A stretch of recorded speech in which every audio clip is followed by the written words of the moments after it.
Hello, my name is Jody Butler, and today I want to take you on a journey in hopes that I can help you learn how to reframe grief, something I think we can all use as we continue to face the daily challenges that come with living during a global pandemic.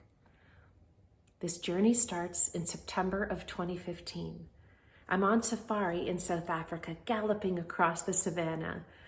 The wind is whipping in my ears and my heart is pounding in my chest, almost in rhythm to my horse's hooves hitting the shale.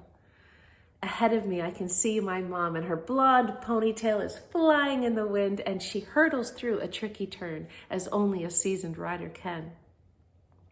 As we corner, a baby giraffe leaps on the trail and spooks our guide's horse. He is instantly thrown, and I can still hear the sickening thud of his body hitting the ground. I freeze in fear, but my mom jumps into action. She gets off her horse, tethers him to a tree, and she's by this young man's side in seconds. He is wide-eyed and winded and clearly terrified he has broken his neck. My mom is calm and brings composure and compassion to the situation, her hallmark traits as a nurse of over 45 years. As I watch my mom assess him, I notice she keeps drawing his attention back to the people and places he loves. Did you say you have 6 brothers and sisters? That's amazing. Do you think you could squeeze my hand? That's great. Do they ride too? Oh, that's lovely. Do you think we could convince that baboon over there staring at us to go get your horse? And then he laughed. And we laughed, and instantly the stress and tension came out of the situation, which helped this young man catch his breath. And when my mom knew it was safe, she slowly helped him up, and he gave her a huge hug, so tight I actually thought she was going to pass out. That moment was one of thousands where I can remember my mom teaching me that by shifting our perspective, we are better equipped to deal with adversity. Little did we know that just 5 years after that bucket list trip, my mom would teach me that lesson for the last time. On January 10th, 2020, my mom called me after I'd left her a message to see how things went with the doctor. We knew she'd been having pain for the past few months, but nothing could prepare us for the news we got that day. Stage 4 pancreatic cancer. My world fell out from under me. I couldn't breathe. I couldn't move. I felt boneless. I was pinned to that seat in shock. How could this be happening? Why is this happening? My mom spent her whole life dedicated to making sure other people lived their best life, and now she was being robbed of hers. She had every right to be angry, livid, enraged. But she wasn't. My mom faced death the way she lived life, with patience and understanding and gratitude. And I remember being so confused by that approach. How do you find joy and gratitude when there's nothing but pain and fear? And isn't that what we deal with every day as we continue to live in a global pandemic? We grieve the life we once knew. We grieve those we've lost. We grieve. So how do we find joy as we grieve? Well, as my mom taught me, it's all in how you frame it. First, you need to feel it to heal it. Allow yourself time to process the pain, cry, scream, sleep, go for a walk, do whatever you need to do to feel the grief. Author Elizabeth Gilbert explains that when she lost the love of her life to cancer, she often had to bow down to grief. And I remember that resonated with me because I have felt that weight of grief and continue to. But as you feel it, remember that there are also days when we will come back up for air. The next is replace fear with gratitude. Author and researcher Dr. Brené Brown explains that by shifting our perspective from a place of fear to a place of acknowledging the blessings in our lives, we are better equipped to deal with adversity and move forward.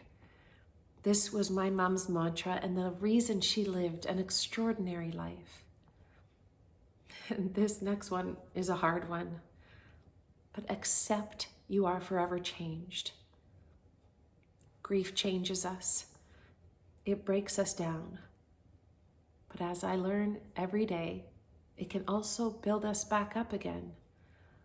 We know that change is the only constant, and that Darwin teaches us that our ability to adapt to change is the #1 indicator of how and if we survive. Just remember that you can adapt and accept things at your own pace and be gentle with your heart. This next one is move through grief. I was so relieved to learn through grief researcher Susan Delaney that grief is not linear, but rather it's fluid. So although there are stages to it, those stages will come at different times and we can process that on our own terms. And again, remember, this is at your own pace. Be kind to yourself. And finally, remember that endings also mean new beginnings. And I know that's hard. Endings are hard. But remember that the people and places and things we loved shaped us and made us who we are today. So remember that and take it with you as you move forward with a renewed sense of purpose. I know this is hard.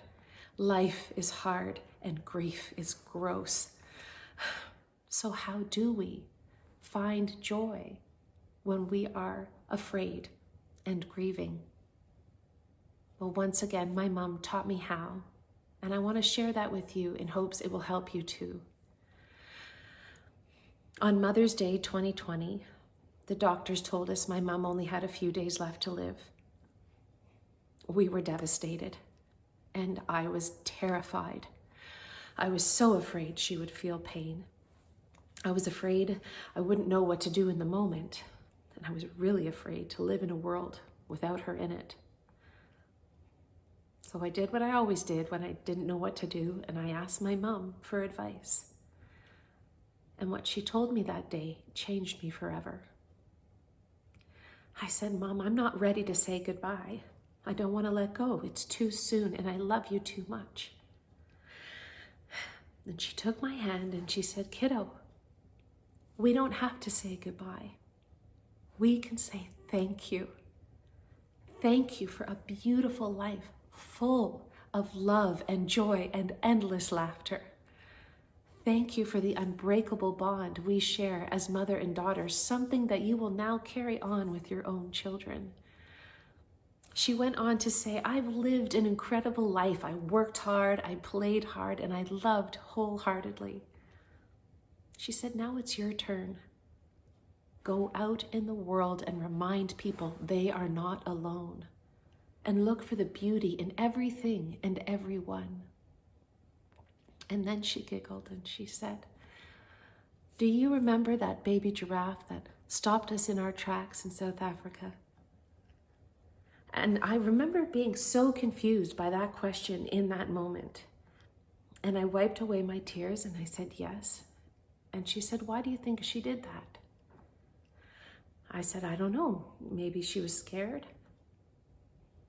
And she said, exactly. She was scared. When I was talking to our guide, he told me that they named her Orphan Annie, and that after she lost her mom, she was always out on the reserve looking for ways to connect with other people and animals, especially when she was scared. She said, so now it's your turn, kiddo. Go out in the world and look for connection. Be the connection. And most of all, kiddo, remember to count your blessings. Thank you, Mom. And thank you for letting me share her story. I truly hope it helps you find joy, even through pain and grief.